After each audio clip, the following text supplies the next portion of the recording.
all manual THC inputs.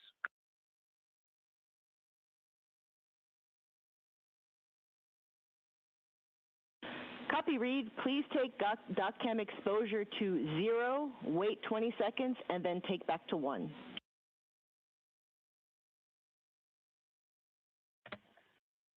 Mike has that in work. Thanks.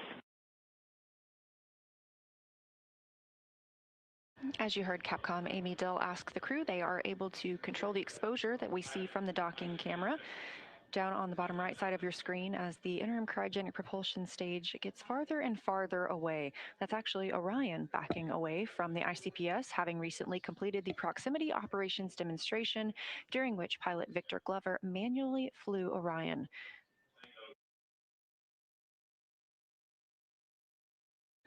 On the left side of your screen, you can see Glover in the left. He's currently in seat 1, having conducted those prox ops. And on the right is NASA astronaut and commander of Artemis 2, Reed Wiseman. And Houston, here comes the ATP for our pod to coast. We're ready.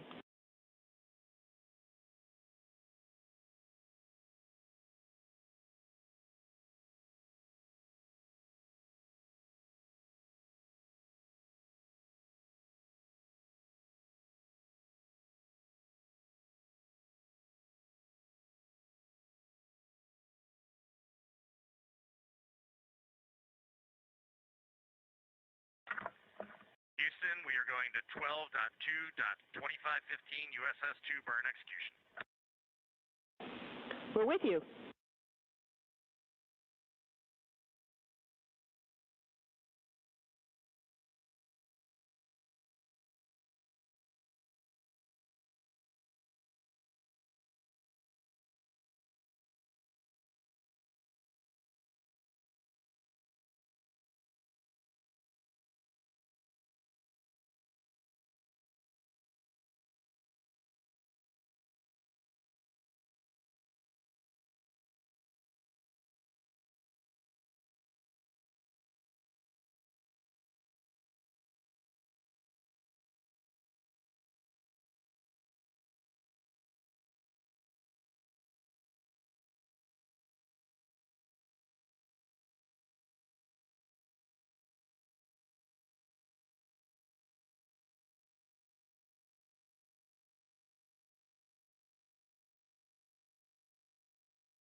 "4 hours and 30 minutes since liftoff today of Orion, also referred to as Integrity, atop the Space Launch System rocket at Kennedy Space Center in Florida.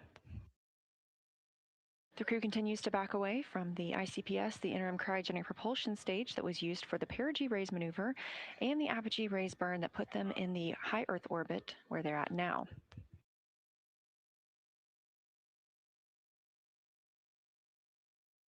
Coming up shortly is the upper stage separation burn.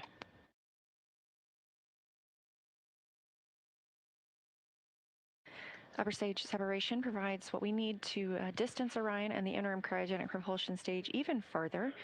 The ICPS will have its own disposal burn. Houston, for awareness, 2 minutes until ICPS maneuvers.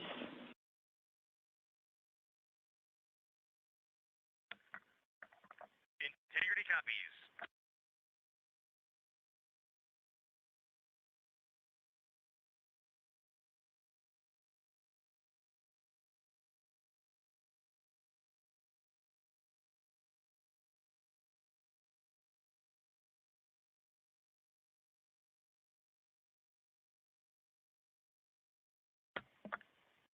Houston, we're checking with you in step 4 burn config ATP.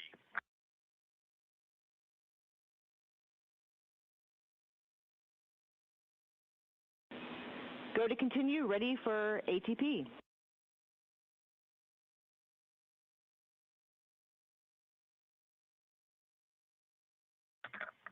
Houston, ATP burn config is go.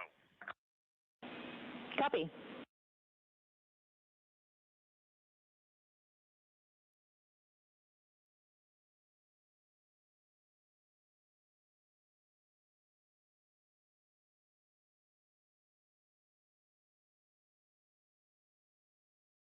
at Johnson Space Center in Houston as the Orbit 1 team continues monitoring the flight of Orion on the Artemis 2 mission. We've just completed the proximity operations demo, during which pilot Victor Glover manually flew the Orion spacecraft, the first time anyone has done so. And we're preparing for the upper stage separation burn to separate Orion from the interim cryogenic propulsion stage even further. Major burns after this point are using the OMS, the Orbital Maneuvering Service Engine, on the European Service Module. There are also some 24 reaction control system thrusters on the European Service Module.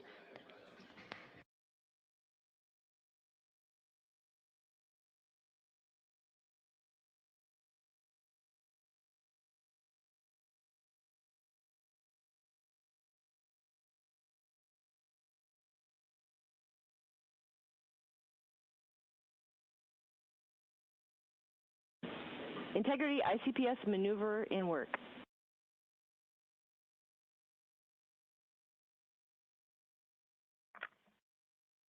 Integrity copies. The interim cryogenic propulsion stage making an additional maneuver ahead of the USS-2 burn. That USS-2 burn coming from Orion. The ICPS will have its own disposal burn and will burn up upon re-entry over the Pacific Ocean.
Again, live here in Mission Control Houston, Artemis Mission Control, to be exact. Just down the hall from the International Space Station Mission Control Room, also flying with humans aboard 24 hours a day, 7 days a week. We have completed the proximity operations demonstration aboard Orion, and we are now looking ahead to the upper stage separation burn. This provides distance from between Orion and the ICPS. The ICPS will have its own disposal burn at about 5 hours MET. We are now 4 hours and 37 minutes MET, or time since launch.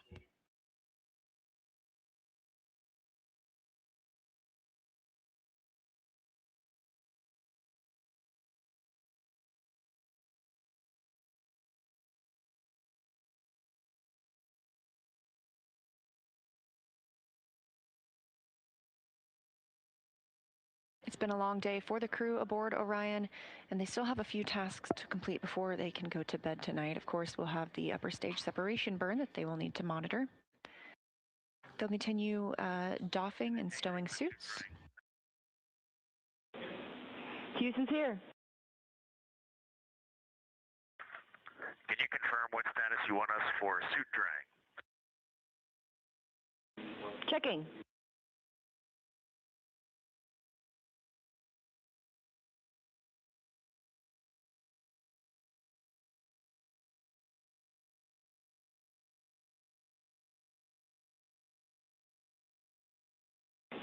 And Integrity, can you confirm that you did the glove swap activity? Negative, we did not do the glove swap activity.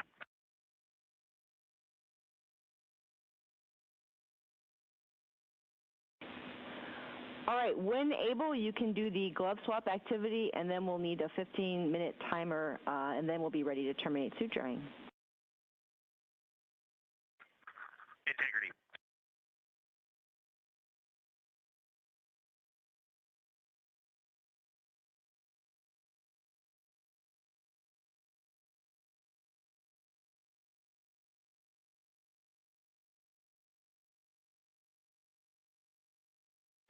Solar arrays are now in motion ahead of the USS 2 burn, the upper stage separation 2 burn. And with proximity operations complete, we will look forward to hearing from pilot Victor Glover how it felt to fly Orion. But just before his launch, we got to ask him how it felt and how he was looking forward to it. As a test pilot, the opportunity to fly a spaceship is just a dream. It's unreal. The piloting role specifically, I will have an hour and a half or so where I get to fly the spacecraft by hand, and we fly Orion a lot in the simulator to train, but also to build an experience base for how the teams on the ground think Orion's going to work. And then when we fly Orion in space, we're actually going to compare the two to help them make better models. You know, my inner test pilot is like, of course, very excited about that. But really, the point of this is to make sure that Orion is a safe spacecraft so that we can go and do more complicated missions without having to think about, do we need to have a test pilot on every mission to fly this spacecraft? So far, I really like the way Orion flies, but it's only been in the simulator. And so the ability to fly one actually in space on a test mission is just a really unique opportunity.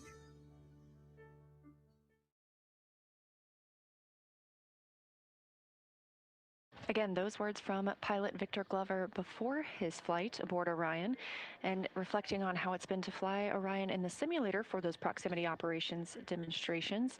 Now he has gotten to do the real thing today, with Prox Ops having just completed about 10 minutes ago. This view live inside Artemis Mission Control at Johnson Space Center in Houston as the crew continues to move away from the ICPS ahead of that upper stage separation burn.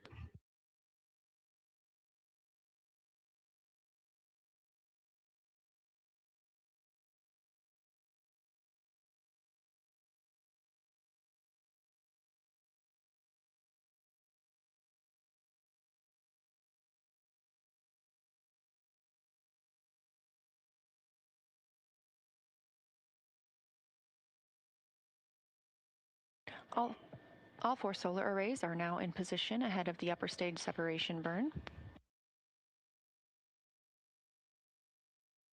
Integrity Houston, we are checking on those cautions.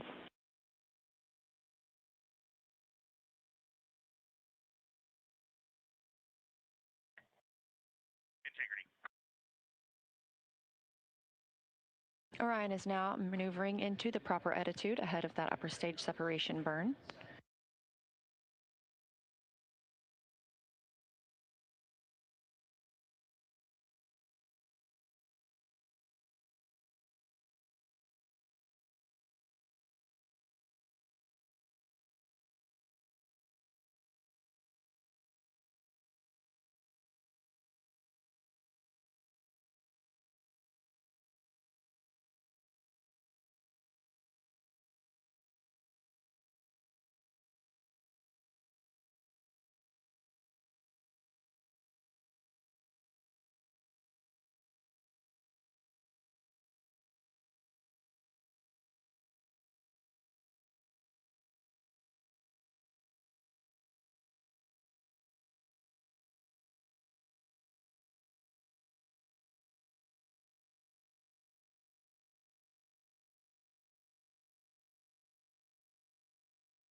the status as we move into the next phase of the Artemis II mission. So after a brief 54-year intermission, NASA is back in the business of sending astronauts to the moon. We have arrived at this point through a sustained effort and national commitment and the work of thousands across the agency, our industry partners, and our international allies. I want to personally thank the ground crews, pad controllers, the entire workforce here at Kennedy Space Center. This mission belongs as much to you as it does to the crew. The crew is now in the capable hands of Mission Control Houston, the Johnson Space Center, where teams will guide Orion through each phase of the mission with the same discipline and precision that has brought us to this moment. We've certainly been here before. We know the challenges ahead. We have a lot of checkouts to get through before TLI. And when, if all goes well, everything is go, Artemis II will be moonbound. You have our commitment to keep the public as informed as possible on this historic mission. And we will celebrate when we will hold our celebration until this crew is under parachutes and splashes down off the West Coast of the United States. Thank you. So with that, we will open this up to questions, and we will start here in the room. If we have any takers, we'll start right up here. Congratulations to all of you on a successful launch so far. My name is Jim Siegel. I'm with Florida Media Now. And I'm curious about when the astronauts will have their first meal on this mission. And secondly, is somebody on the Earth here, back in Houston or somewhere, keeping track of what they eat during this entire mission? And how do they go about doing that? Do they tell them what to eat, or do they kind of select what they want? What do you think? Well, let's see. I'll jump in on this one. Well, what I'll tell you is they do have planned meals. Okay, so they have a planned meal today. I will tell you they're very busy. So ascent day is very tough. It's tough physiologically, and it's tough from a workload issue as well. And so this timeline between now when the crew goes to sleep, so MET of about 8:30 is pretty packed. They're going to snack. They probably have some pre-positioned meals. I know they did in their flight suit, some of the snacks that they can use if they need. But I will also tell you that flight day 1 and flight day 2, you might not feel like eating a lot. And that's just part of it. Your body is acclimating to 0G, your physiology is transitioning from a 1G environment to 0G, and it takes a little bit of adapting. So right now they're working hard. They are doing what they need to do. They sound great on the loops. That was really a good signal to us that they're feeling well. But just know that that's part of the equation, when they get on orbit. As far as the food being tracked, yes, we have a food lab, and we have folks at the Johnson Space Center tracking what they eat, the nutrition, the calories. It makes a difference. They do this on Artemis. They do it on Space Station as well. So we're well versed in that. We want to make sure that they're healthy, and we also want to make sure we know what they're doing, what they're eating, so we can also track that and make sure that they don't need any supplements or anything additional. Thank you. We'll head over to Joey.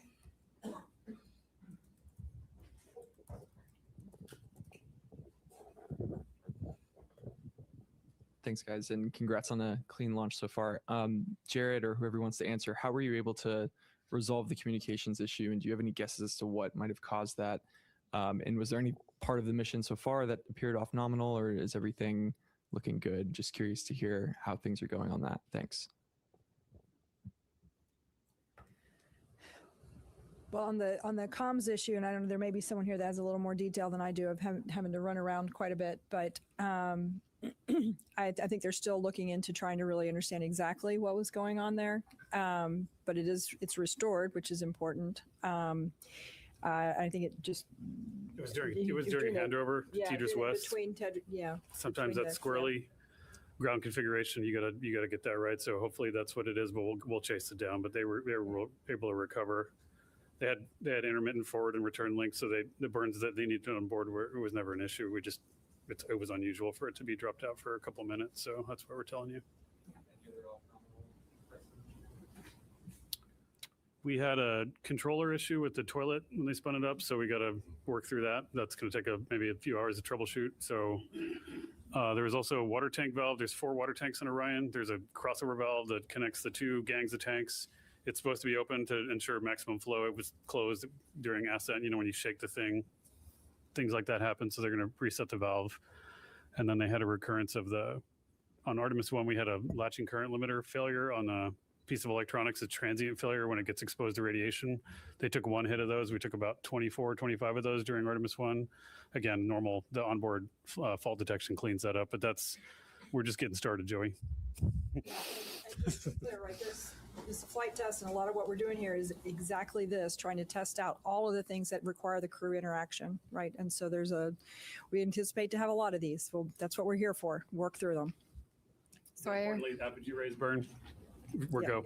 So they're going to stay in space. Sawyer. Thank you, Sawyer Rosenstein, NSF. I noticed that the slide wire baskets happened to deploy during launch. Was that something that was expected? And can you give any initial reports, at least what you've seen from the cameras, of how the mobile launcher is doing, given the hope to be able to quickly turn it around? Yeah, Do you have something on the baskets? I can talk about the turnaround. The baskets they're supposed to get out of the way. That's part of the plan. So otherwise they take plume loads, and we don't like that. So I can tell you on the mobile launcher, our team has already been looking at a lot of the imagery that we have that was taken both during and after, and assessing that, trying to get the condition. We've got teams, I believe, going out there. They might already be out on their way to take a real look. Some of the good things that we've seen relative to Artemis 1, one of the issues we had was that the water that was supposed to be spraying down the launch pad, so that there were some issues there that didn't happen. We saw a lot of corrosion. The water was working, so things were getting washed down. We're still also going to remove some of the parts so that we can do some of that cleaning to make sure we don't have those corrosion issues. We haven't seen evidence of things like after Artemis 1, like the elevator doors were blown off. We haven't seen that. So we're optimistic, but we got to get out to the pad. We got to look. We did a lot of changes after Artemis 1, trying to harden the systems so that we can turn it around faster. We do anticipate there will be some items that'll need to be replaced. It's a pretty violent environment. But we're hopeful that that's minimized, and as soon as we have more information on that, we'll definitely let you guys know where we stand and how quickly we think we can get it turned around. Thanks. Lauren.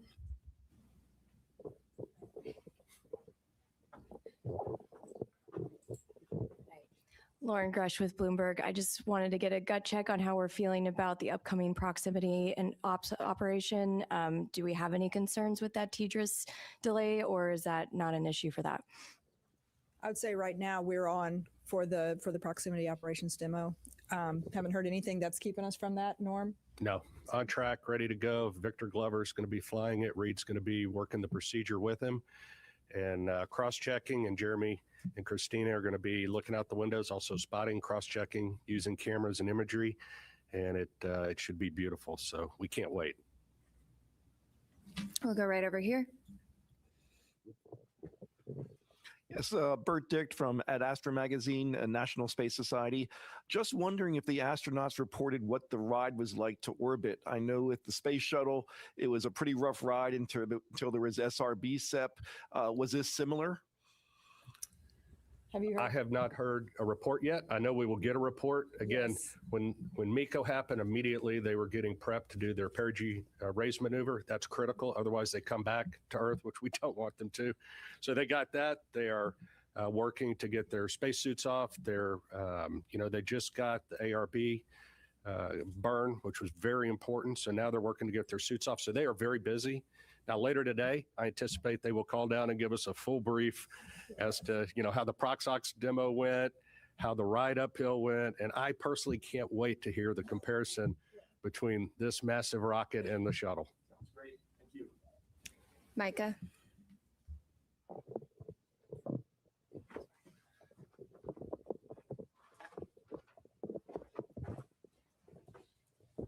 Thanks, Bethany. Micah Maidenberg, Wall Street Journal. Maybe for the administrator, I'd like to ask you, I know we're early on here, how you're thinking about success for this mission, defining success, a lot of tests ahead. And just what happens if you don't kind of meet that standard as the flight unfolds? Thanks so much. Well, I mean, to me, success is undershoots and in the water safely after a 10-day mission duration. So no early off ramps there. I think we're, right now we're already getting good ECLIS data. We've never flown Orion with crew on board, so that's pretty important. I mean, understanding the Orion spacecraft is, is paramount in this one to progress on to integrated operations of Orion with a lander. Every day we're getting data. It says, it was mentioned from the get-go, this is a test mission for sure. No crew have ever ridden this before. We'll keep gathering data over the next 10 days. We'll share updates, but we'll call a success when they're in the water safely, and we'll start working on the next mission. Jackie.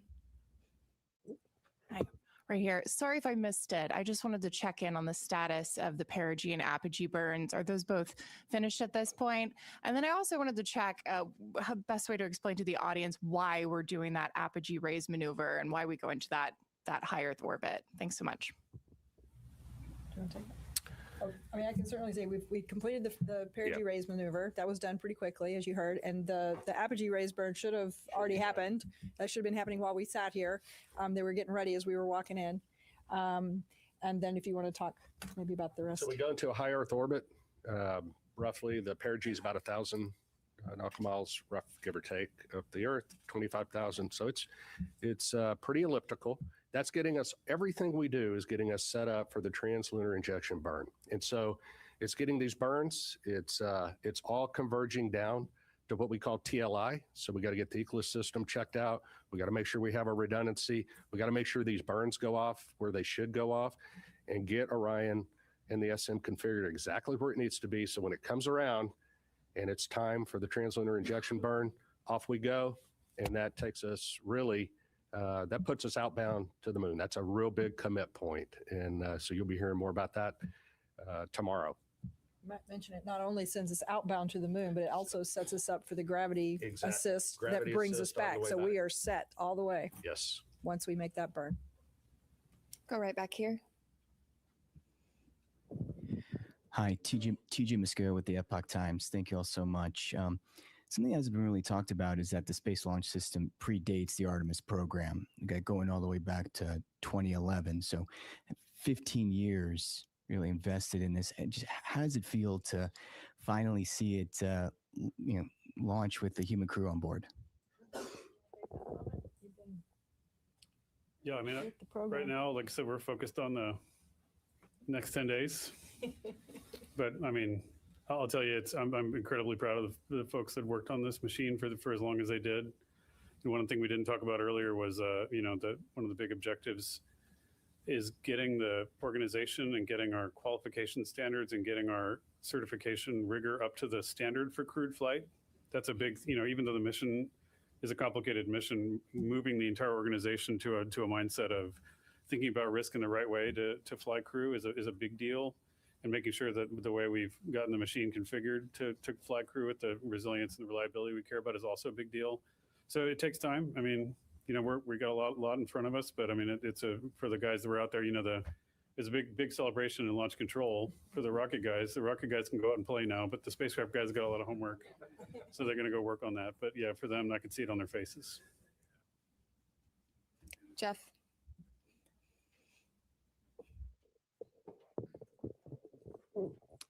Jeff Faust, Space News. During the countdown, we heard controllers working through a few issues, one with the flight termination system, one with the launch abort system battery, and it sounded like there was a brief telemetry dropout. Wonder if you could provide a little bit more details about those issues and how you resolved them relatively quickly. Yeah, so Jeff, the FTS issue was we were doing an end-to-end test. We typically have to confirm that we can get a signal from the range to the machine and then back. We weren't able to close that entire end-to-end loop, but the guys at the range, they were really quick on their feet. They swapped to a different range receiver, which is a slightly different heritage, but has the same fundamental algorithms on it, and they were able to switch over to that and able to confirm a good end-to-end signal, which is really clever. We had thought about getting a receive-only box that we had in the VAB and shipping that over to Patrick quickly so they could do it, but they were able to fix it on the fly over there, so that was good. And once we knew we could confirm the end-to-end loop of that command, then we didn't need that receive. We don't need to do that test more than once. We just need to verify the commands get on board.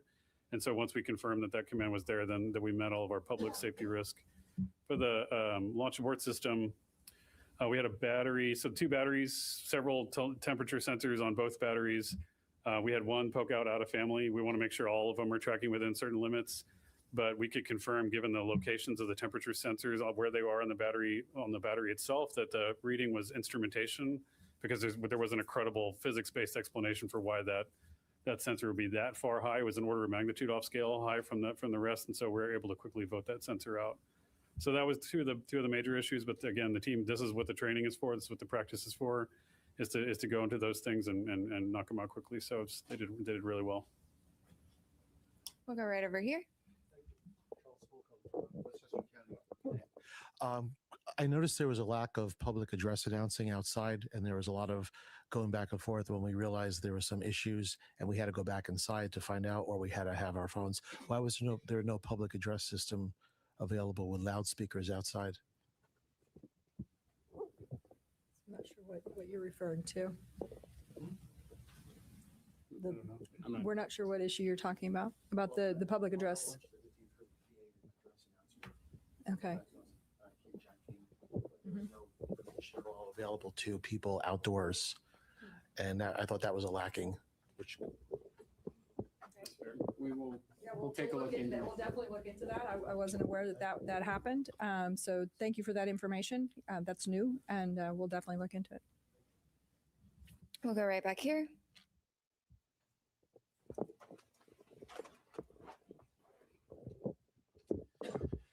Thomas Moore, Sky News. Administrator Isaac Igman, as a fellow astronaut, what were your feelings watching your crew rising above Pad 39B? And do you feel that extra sense of responsibility for the crew as they head further into space? I certainly felt that it would be, just from, I guess, my perspective in it, that, I don't know, it is far less stressful to be strapped into the rocket than to be responsible for it here on Earth. So I definitely had those feelings quite a bit. But, you derive a lot of confidence from the process that leads up to this moment. I mean, literally the army of people that came together across NASA, all our contractors, all our partners to prepare for this, every step that leads up to it. This is what I, was really honestly going through my mind through it, is all the testing that goes into it, the integrated testing, the flight readiness review, everything that goes into a flight readiness review. Not to mention you have a truly exceptional crew up there that have been training for years on this.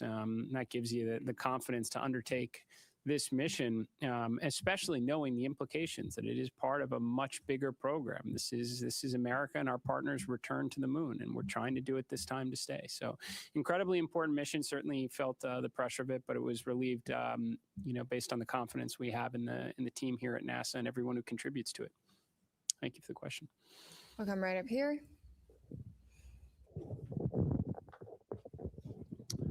Frederic Castel with France 24. First, of course, congratulations to NASA for the grand return to the moon. Mr. Administrator, I have this question that they ask me constantly in Europe and in the States. In the 60s, NASA was using just the slide rule to go to the moon, and they could launch almost every 3 months. Of course, they had more money probably, but what happened in 50 years? Why is it so difficult to make it again? What has changed? Thank you. Well, for sure, we knew. Look, it's a very fair question. I know a lot of people ask it, not just in your country, but here in the United States. Certainly, financial resources are part of the equation. NASA's budget, if I recall, was somewhere between 4 and 4.5% of the discretionary budget during the space race. About a quarter percentage of that today. And I mean, to be very honest with you, I think competition is a factor in this as well. it's a great way to, mobilize the resources of a nation and concentrate on something extremely challenging. And that's what we did in the 1960s. And I think with absent some competition, we focused a lot on partnerships and all that we could do collectively with respect to science and discovery. But competition can be a good thing. And we certainly have competition now. I think that's why you're seeing us start to concentrate our resources back to the objective and do it with a great coalition across the NASA workforce, our contractors, all our partners that have come together, our stakeholders in Congress and the administration who came here to witness this launch is because they know we have competition, and this one's going to be close. And I think as a result, you're going to see a lot more progress, more so than you have in the, since when this was originally conceived under Constellation. We're going to get back into the business of launching rockets on a regular cadence. And we're going to bring the world along with us. So. We're going to take a couple of phone bridge questions for just a moment. Reminder that you can join by pressing *1 to get into the queue. We're going to start with Will Robinson Smith from Spaceflight Now. Hi, thank you, Bethany, and congratulations everyone on a good mission so far. Question about the upcoming TLI burn tomorrow. At what point during the day will the team conduct a poll on readiness to proceed into the TLI, and what are the main criteria that you'll be assessing to make that final determination? Thank you.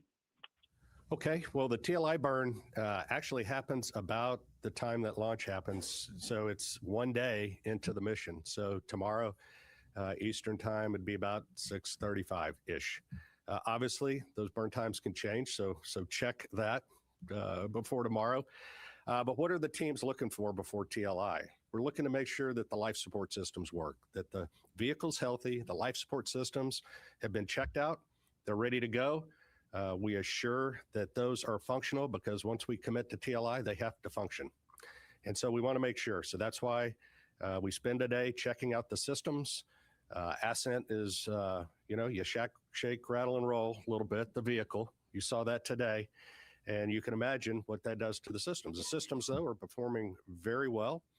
We anticipate that they continue to, but we want to get some track record on them before we do that. We also want to make sure we have redundancy in the system for comm, for environmental life support, propulsion, those type things before we embark on that TLI mission. So that's what the mission control team in Houston will be doing tomorrow. Jeff Radigan and his team, as the lead flight director, will be well into that. The teams are well versed on it. They have trained for it. They work very closely in conjunction with the engineering team, the mission evaluation room in Houston, where the engineers that have the intricate knowledge of Orion come together with the operations team, and together they work with the crew to make sure that the vehicle, is doing what we want to and accomplishing the mission objectives that we need to. But it always comes down to crew safety, vehicle safety, and mission objectives in that order. I might also mention, as those teams are checking out all of those systems, there will also be a meeting of the mission management team that's led by John Honeycutt, whom I think many of you have seen before, and they'll be meeting tomorrow afternoon to hear all of the results from what's happened over the last day in preparation to make the decision on whether or not we proceed with the TLI burn. We will next go right back here to Manuel. Thank you so much. Manuel Masante with Exploración Espacial. I understand that the CubeSats are going to be deployed like 5 hours into the flight. Is there any chance we're going to see live images of the deployment? And then when is the crew, I know they're super busy right now, but when are they going to start using the flywheel machine on its way to the moon when everything is more like... The second question was to do when they start doing the manual as far as... Flywheel machine. Oh, the flywheel machine. Sorry, thank you. The exercise machine. I guess after the TLI. Yeah, I'll hand that to you. But I can answer the CubeSats. So the CubeSats are installed in the Orion stage adapter, which is actually a part of the upper stage piece, right? So once Orion separates from the upper stage, we'll do the ProxOps demonstration, right? And then once Orion has cleared and we're away, then they will be deployed. So Orion won't be there to take images of them. And once they are deployed, they each of them have their own plans for being able to communicate back down to Earth to various ground stations. They have their own communication plans. So we'll start to get information back from those individual CubeSats. So that's kind of the plan and the path forward on the CubeSat deployment and what you can expect. We're going to take one more question from the phone bridge from Christopher Mick of the Hudson Star Observer. Thank you very much. Congratulations to all the teams thus far. I had a question from an earlier media availability with Jeremy Hansen. He made mention of if the mission launched on April 1st, they would be experiencing a lunar eclipse. And I just want to follow up on that, if that's where that would be happening in the mission timeline, and if there would be any video perchance of that happening, or is that just going to be on the astronauts' photography at the time? So you may have to answer the question on whether or not there'll be the availability of the what kind of real time. I'm not sure what we'll have there, but the crew will get to observe the eclipse.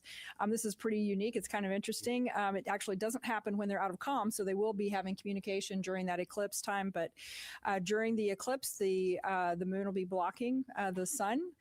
They will be able to see the sun's corona, which is kind of cool. So they've been having a lot of science lessons over the last couple of days to learn about that and the eventuality that we actually launched today. So they're prepared to make those solar observations.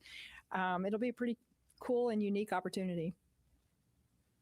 I'm sure we'll get some images down at some point. I just don't know if they'll be live. Tarek.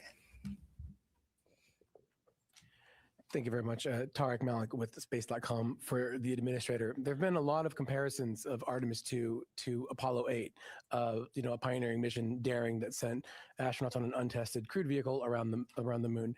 And I'm very curious, given last week's ignition event and how that really laid out an audacious and ambitious plan to really explore the moon in a stepping stone approach way, where you see Artemis 2 in that plan, and basically the importance of riding on this mission before you can make that next step for next year. So, I mean, no matter, I guess, how you slice it, it's the opening act for sure. I think there are areas where we're clearly combining, Apollo 7, Apollo 8 into a single mission. Which we should be able to do. There has been, to your question earlier, there's been substantial progress, over the last half century. We have tools. We've certainly been there before, so I would expect us to be able to get some, mission efficiencies through.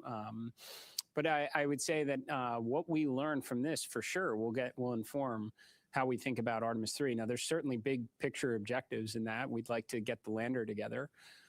We'd like to test that out in Earth orbit before we go to the moon with it. But if there are things that we don't see, maybe it is comm-related issues, then we're going to try and fix those. And then we're going to want to validate that on the next mission as well. So, and that should be the idea, right, as we progress forward. I suspect when Artemis 3 comes around, we're going to learn a lot about the integrated operations that we'll want to validate and ensure is rolled into the subsequent missions. But yes, this should be a philosophy that we take across all of the grand efforts that we are pursuing right now, to not necessarily jump to the ultimate desired state, but to build up to it. I'm going to jump right up here.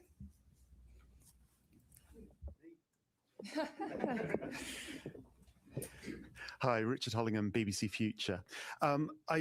Related to Apollo 8 in a way, really. I just wondered what plans had gone into a new Earthrise image. A lot has gone into the aspirational nature of this mission. Have you a plan? I assume you have a plan. What is the plan?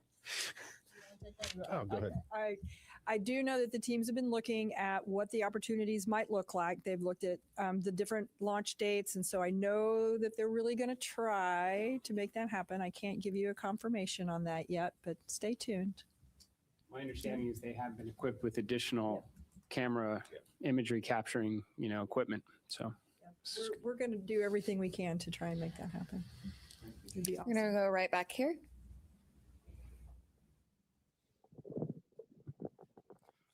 Thank you. I'm from a Japanese news agency, Kyodo News. My question is to the administrator. The United States and China are competing over moon development. What significance does today's launch have for the US and NASA? Thank you. Well, it's certainly an incredibly important step. I mean, this is the first crewed mission into this environment in more than a half century on a rocket that has never flown human beings before, along with a spacecraft. So it's incredibly important because we're going to learn an awful lot from this to inform subsequent missions. So yes, this is the beginning. I can tell you, having had an opportunity to speak with the Artemis II crew after the State of the Union address, we talked a lot about what we wound up sharing with the world at the Ignition event about adding additional missions, accelerating production, building out a moon base. I think it was very energizing for the crew because they knew that they were, this is a risky mission for sure. Any type of new test flight mission going in this environment is going to be challenging, and they knew it was building up to something bigger. And I think that it was very helpful for them in that regard. So, and certainly it was very helpful for me to hear their feedback as well. I would suspect a point or two wound up in the Ignition event from them. So. We're going to go back here to the white shirt. Thanks, Denise Chow with NBC News. I think for Lori or Norm, I'm curious what you anticipate could be some of the biggest challenges over the next few days, whether that's from a spacecraft or system standpoint or crew workload. I'll jump in. Flight day one from a crew workload is pretty tough. Between now and TLI, we're working the crew really hard. In fact, when they go to sleep tonight, they're woken up in the middle of their sleep to do the perigee raise burn, and so their sleep's disrupted. They're hitting on all cylinders. They may not be feeling well. On top of that, so we know that flight day one and flight day two up to TLI is really good. We know it drops off then, and so going into this, we trained for that. We did simulations for this. We put the crew in exactly that state. Now, they weren't on orbit. They probably were feeling great, but we got a good gauge. Hey, are we working them too hard? And the mission control team is great because they're watching the crew constantly. They're watching their performance. And we also have a crew that's very good at saying, hey, enough's enough. And so together, we will make certain that we're doing everything in the best interest of meeting the mission objectives, making sure that we're not working the crew so hard that, they make mistakes or something of that nature. And again, we work as a collective team going forward. So this is our best opportunity, and they may add more stuff to the timeline before it's all done, and they may take some stuff out if we need to, but we adjust all the time on those things. So that's leading up to TLI. That's probably one of the bigger challenges, making sure we get those done. I'm going to go right up here. Hi, Robert Perlman with CollectSpace.com. For the administrator, you mentioned the 53-year hiatus, and in that time, now most of the world's population wasn't alive for Apollo, like I think you and me. And I wonder if you have a sense of if even this early in the mission that this has captured the imagination of those people that have never seen anyone go to the moon before on a world level, on a national level, and how important is it to NASA to capture that support from the public? Yeah, I've said it many times. I absolutely, I think it's foundational for what we do here at NASA to inspire.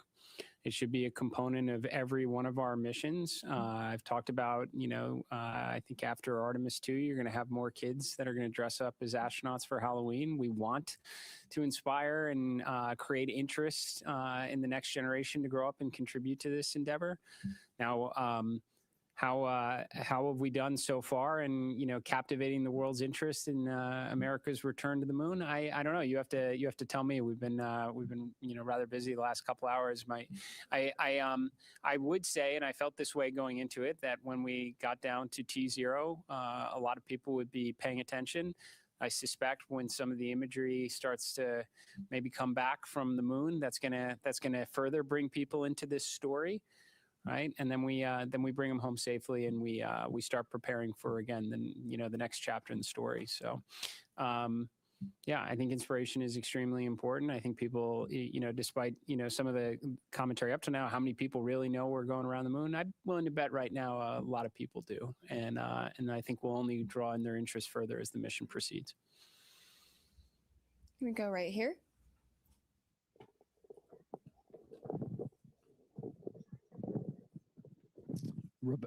Robert Coppinger, British Interplanetary Society Spaceflight Magazine. Commander Wiseman said during the crew news conference in September last year that when they get off the planet, they may only spend 3 or 4 days going around the Earth. What sequence of events would need to happen for that to occur? I was quite surprised to hear him be so specific about such a scenario. I know you all talk about it being a test flight. So what would need to happen for the mission to be curtailed in such a fashion?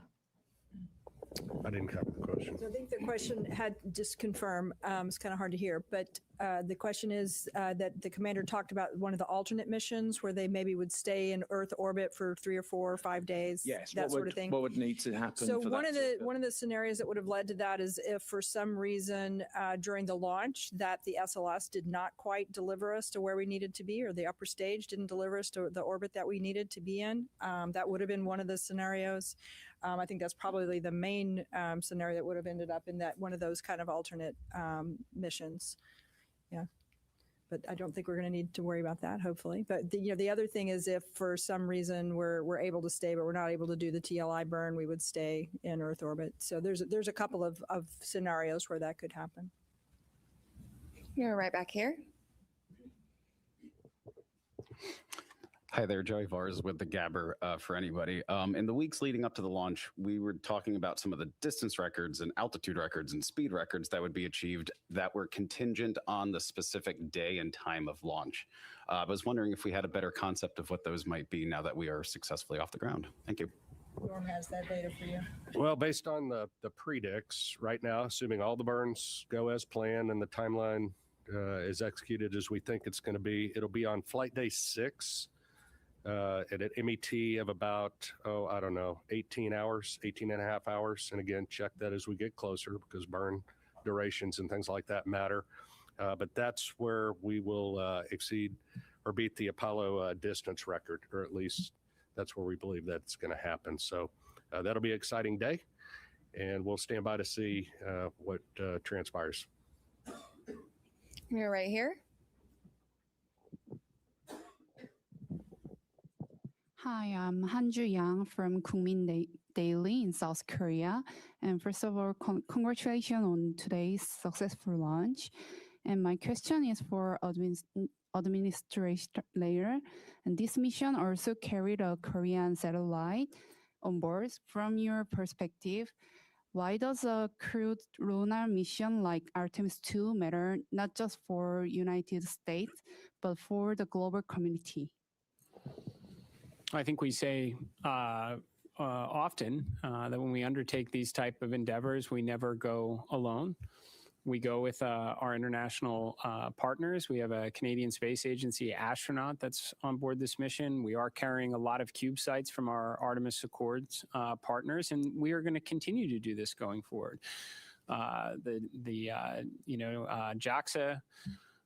is contributing a pressurized rover, a major contribution to our efforts of having an enduring presence on the lunar surface itself. The Italian Space Agency, just a few days ago, we signed a memorandum of understanding for a habitation module on the surface of the moon, a component of the moon base. And to be honest, it was also a key component to the ignition event from last week. Half of the Artemis Accord partners were present. We spent a good portion of the second day talking together, recognizing that some of our partners can make contributions like a pressurized rover or a habitation module, and many others are going to work with their academic institutions and universities for science instruments that could wind up on the phase 1 component to the moon base itself. So, or interesting tech demonstrations. This is something that NASA is extremely proud of, and will continue to do so as we as we continue to press forward under this program. So we're going to do last question here. I'm going to go over to you in the back. It's Paul Brinkman, Aerospace America. Can you just talk a little bit about the propellant loading this morning? Was it flawless? Were there any leaks detected? Was it a repeat of the wet dress rehearsal? Did you learn anything? Yeah, go ahead. I think it went extremely well. What I heard this morning, and Amit may have an update from later, but some of the leaks that we'd seen of the hydrogen during the tanking for the hydrogen, we saw leaks below 1%, which was significantly lower. Again, the seals that we replaced seemed to perform extremely well. We did a pressure test kind of partway through, and the leak went up to about 1.4%. Still, well within the constraints, which 16% is the bound that we have.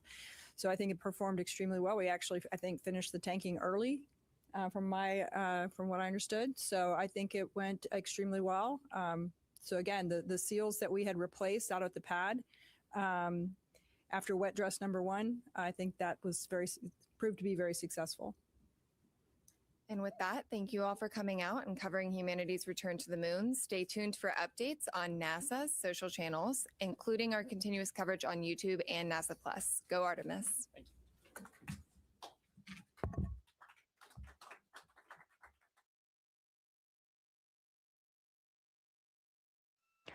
This is Mission Control Houston. Thanks for coming back to us. We are here in the Artemis II flight control room.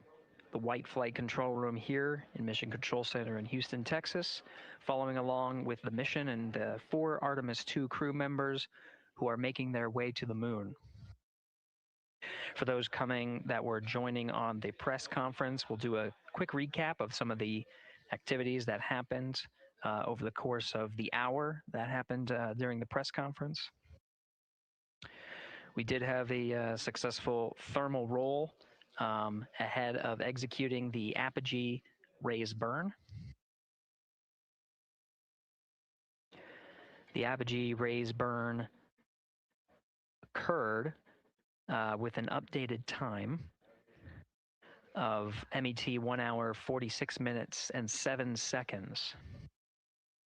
The duration of the burn was 18 minutes and 6 seconds. At this time, the flight dynamics officer confirms that it was a good burn, so they are on a good trajectory for staying in high Earth orbit for the remainder of this flight day and into next. The high Earth orbit puts them into a 43,730 by 0 statute mile orbit, which orbits the Earth approximately once a day. It's a 23.5-hour orbit. Checking.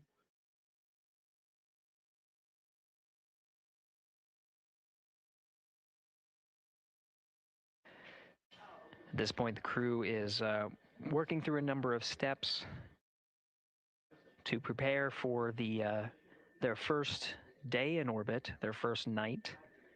They have a number of activities coming up, including the proximity operations demonstration, where Integrity will separate from the second stage.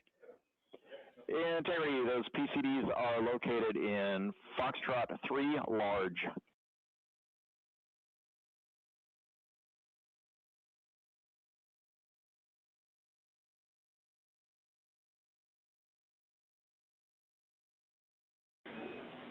Integrity, good. String 1, helium clearing.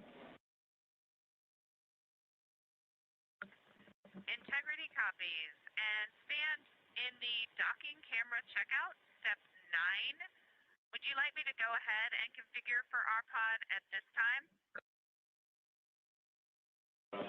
Checking.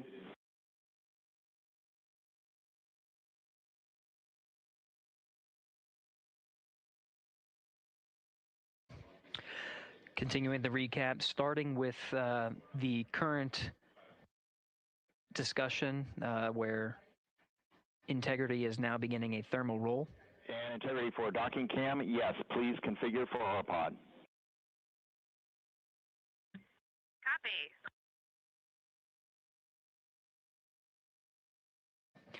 Mission Specialist Christina Cook is setting up the docking camera ahead of the proximity operations demo for later today.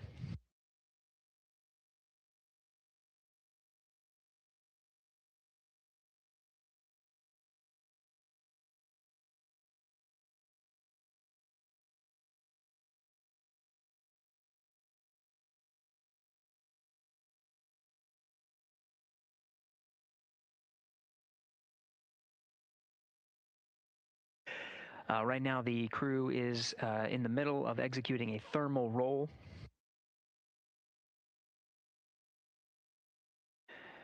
This procedure allows for more even distribution of heating on the interim cryogenic propulsion stage, as well as the Integrity spacecraft.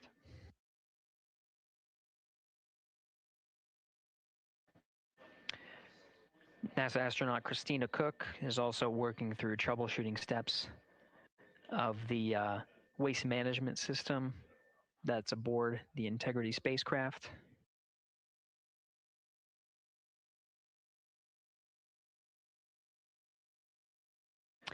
The toilet fan is reported to be jammed. Now the ground teams are coming up with instructions on how to get into the fan and clear that area to revive the toilet for the mission. In the meantime, they're getting their contingency, their backup waste management capabilities, specifically for urine. The fecal collection of the toilet, that specific capability can still be used with the waste management system aboard Orion.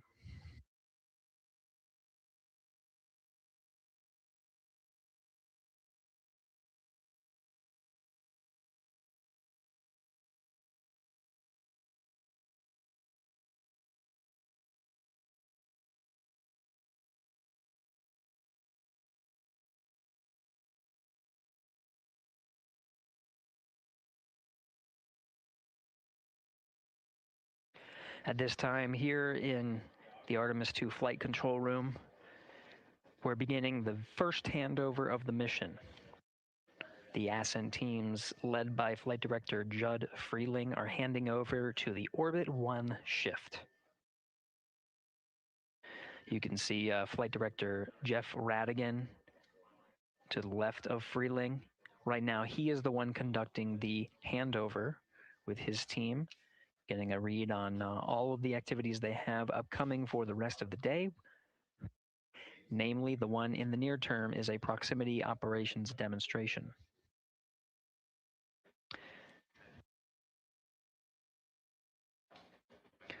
We are also anticipating a crossover of the tracking and data relay satellites.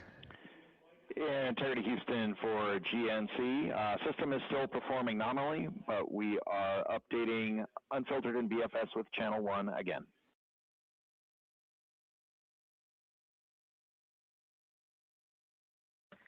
Integrity copies.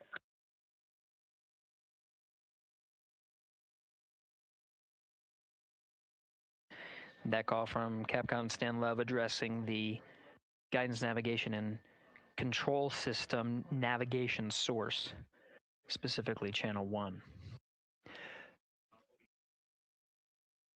Now, as part of handover to Flight Director Jeff Radigan to begin the Orbit 1 shift on Flight Day 1, they're preparing for the proximity operations demonstration.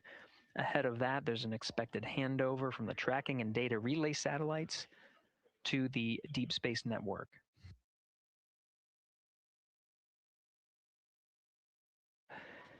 The successful execution of the apogee raise burn puts the crew in the high Earth orbit, which will take Integrity and its crew far from Earth, with the apogee being upwards of more than 43,000 miles. With the geosynchronous TDRS satellite network in a geosynchronous positioning around 23,000 miles, the crew of Integrity will pass the near-Earth network. With that, expected a little less than 24 minutes from now will be a transition from the TDRS to the Deep Space Network. The data rates gathered from the Deep Space Network may allow us to hop on board and get some first preliminary views of the crew prior to them needing to prioritize the proximity operations demonstration.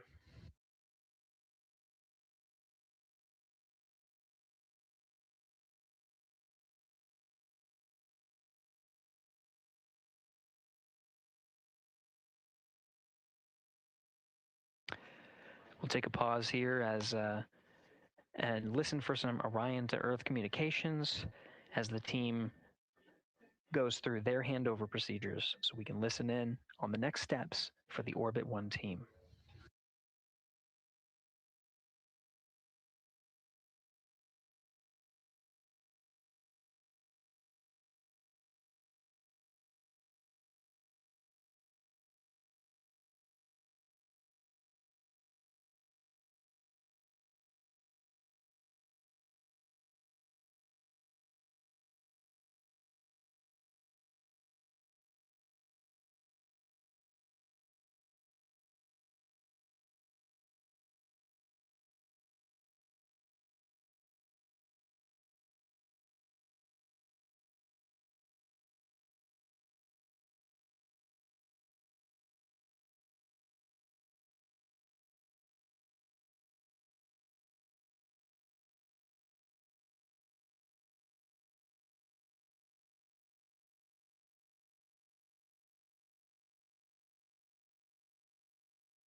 Integrity Houston, about halfway through the eclipse, we're seeing all of our power predicts right on. Thank you for the help with the power down.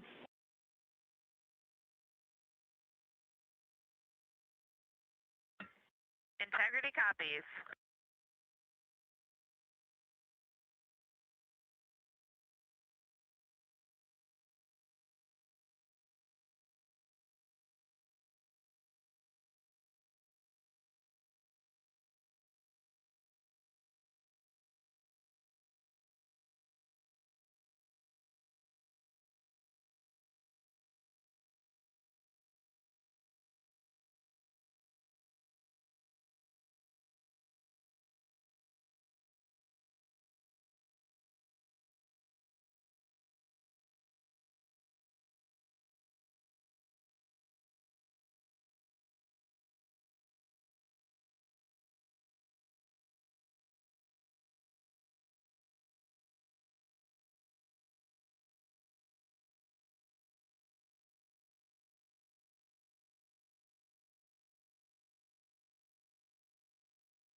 This is Mission Control Houston. Quick update on what you're seeing. This is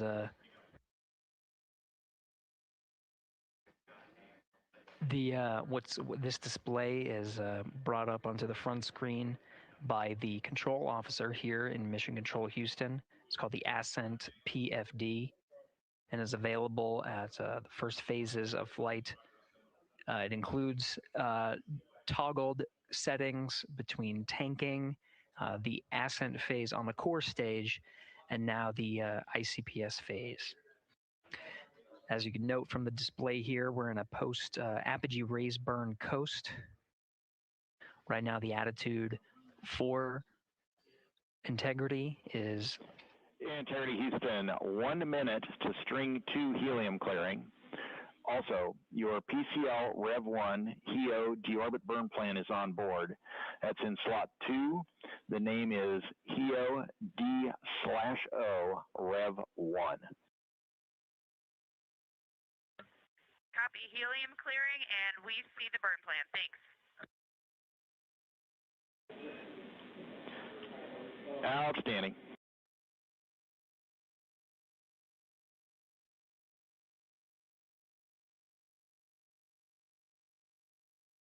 And integrity, 2 minutes to thermal roll.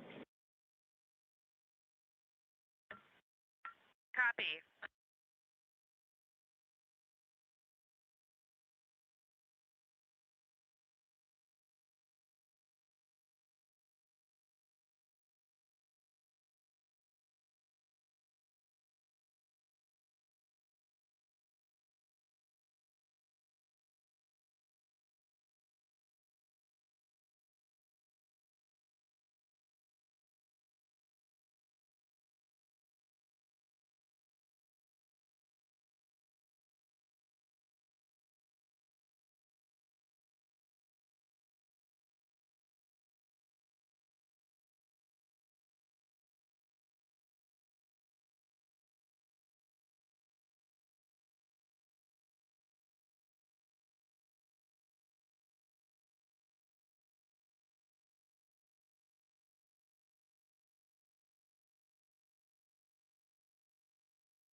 Integrity, good. String 2 helium clearing. Integrity copies, and I've got some AGA readings for you, Stan, when you're ready.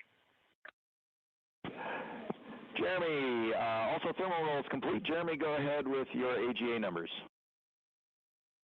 Okay, Stan, everything is off scale low, and then CO2 is 3.7. O2 is 18.5. Temperature, temperature is 70.3, and pressure is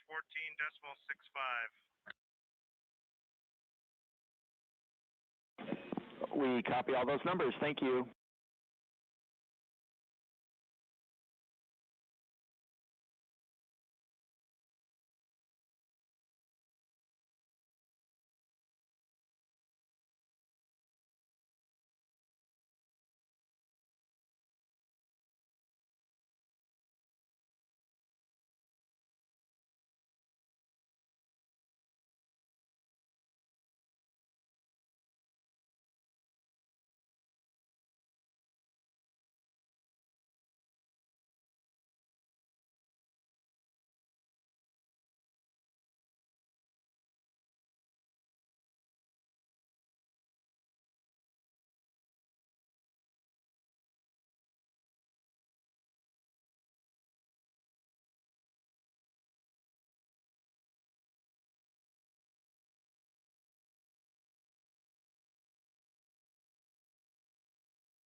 Integrity Houston for docking camera with an action on the DU.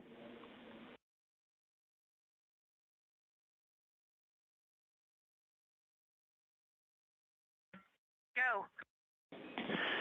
For the docking cam, we see exposure set to 1 instead of 3. We think that'll be too dark. You can set that back to 3 on rpod.doccam, edge key L4. Copy. Thank you.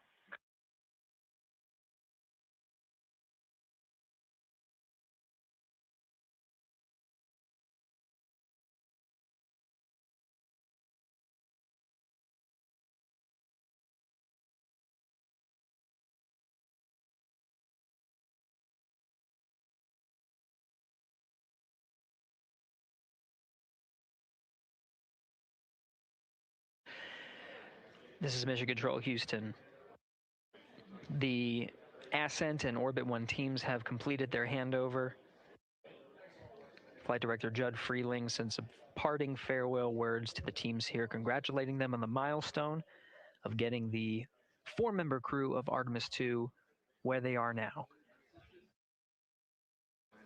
at a mission elapsed time of 2 hours and 45 minutes.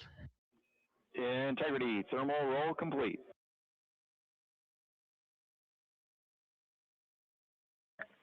Integrity copies.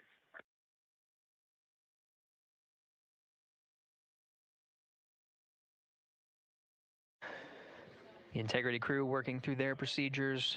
You heard thermal roll complete to allow for even heating on the outside of the spacecraft. We'll do this periodically throughout the flight. Right now, the teams here have, like I said, have successfully handed over. You've been hearing the voice of Capcom Stan Love for the Ascent shift. He'll be handing over to Capcom Amy Dill and Capcom and NASA astronaut Raja Chari. You'll hear their voices for the Orbit 1 shift and the beginning of proximity operations demonstration.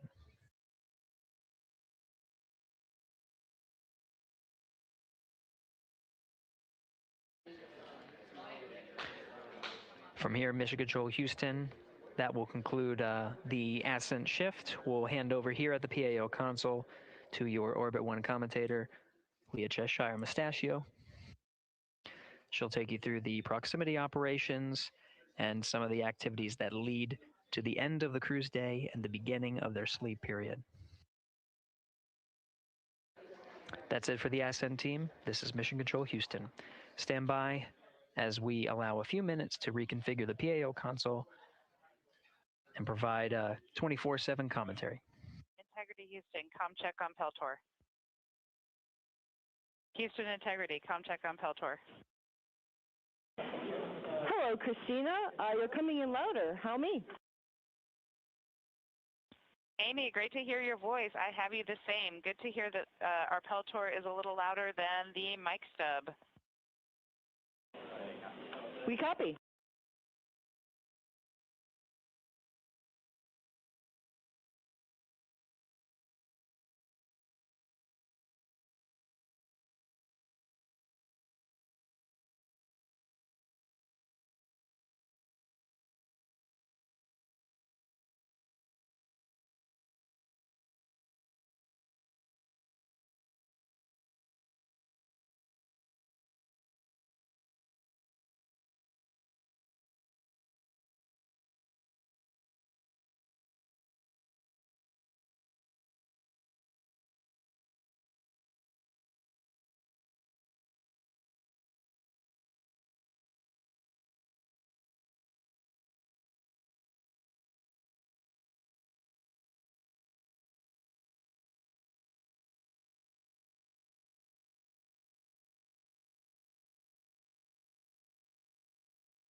Integrity Houston, 5 minutes to DSN handover.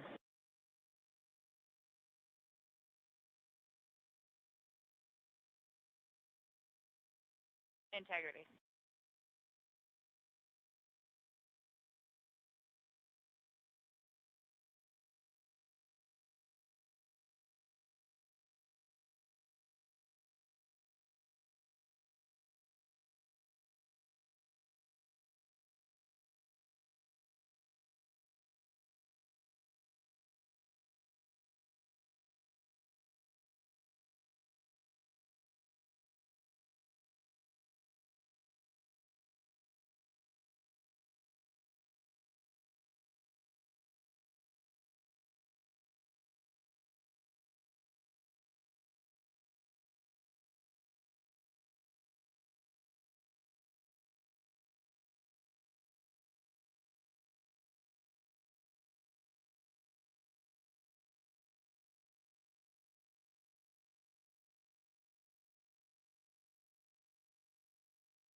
Integrity Houston, ICPS blowdown in progress.